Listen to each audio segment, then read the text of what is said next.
Kamalapuram CM Jaganmohan Reddy సొంత జిల్లాలోని నియోజకవర్గం. మామూలుగానే కడప జిల్లా అంటే వైఎస్ కుటుంబానికి అనుకూలంగా ఉంటుంది.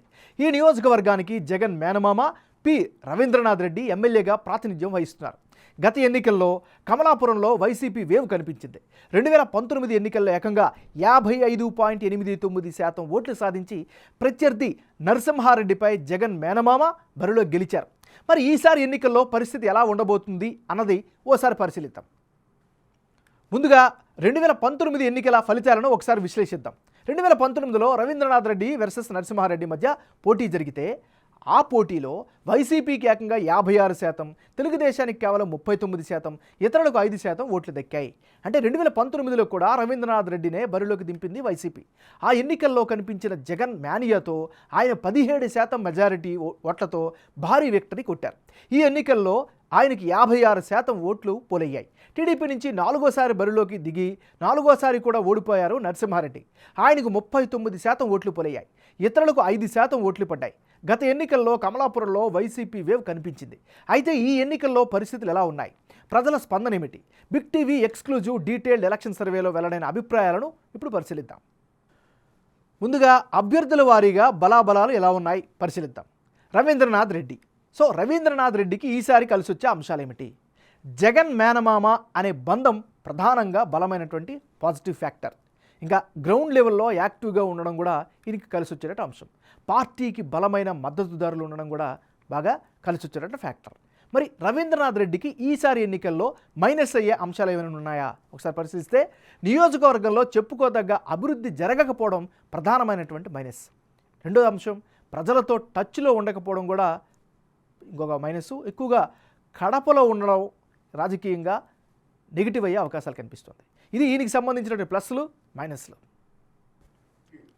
తెలుగుదేశం పార్టీకి సంబంధించిన నాయకుడు నరసింహారెడ్డి. మరి నరసింహారెడ్డికి అనుకూలమైనటువంటి అంశాలు ఏమిటి?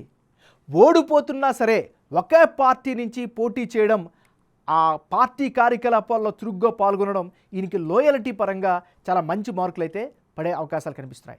ప్రభుత్వ తప్పులను జనాల్లోకి సమర్థవంతంగా తీసుకెళ్తున్నారు, ప్రజల్లో మమేకమవుతున్నారు. ఈ ఎలిమెంట్స్ అన్నీ కూడా ఈయనకి అనుకూలమయ్యేటటువంటి అవకాశాలు ఉన్నాయి. మరి నరసింహారెడ్డికి మైనస్ పాయింట్స్ ఏంటి? నియోజకవర్గంలో వైసీపీ కేడర్ చాలా బలంగా ఉంది. దాంతోపాటు జగన్ మేనమామతో తలపడడం ప్రధానమైనటువంటి మైనస్గా చెప్పుకోవచ్చు.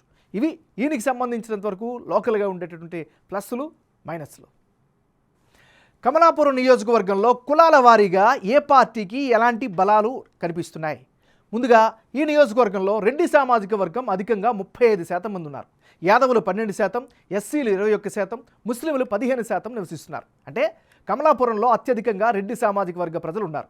35% రెడ్డి సామాజిక వర్గ ఓటర్లు ఉంటే ఇందులో 60% వైసీపీకి అండగా ఉంటున్నారు.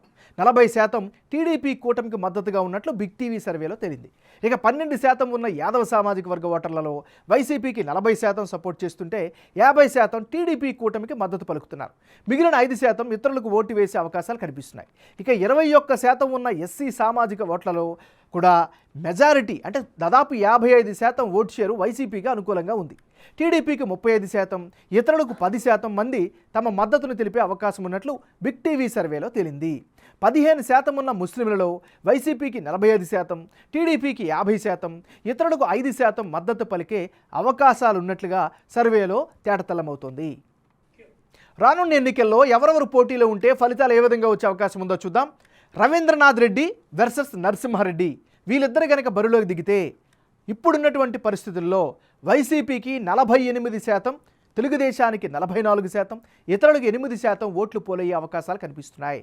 అంటే ఇప్పటికిప్పుడు ఎన్నికలు జరిగితే కమలాపురం నియోజకవర్గంలో మళ్ళీ మరోసారి వైసీపీ జెండా ఎగిరే అవకాశమే ఉందని బిగ్ టీవీ సర్వేలో తేలింది.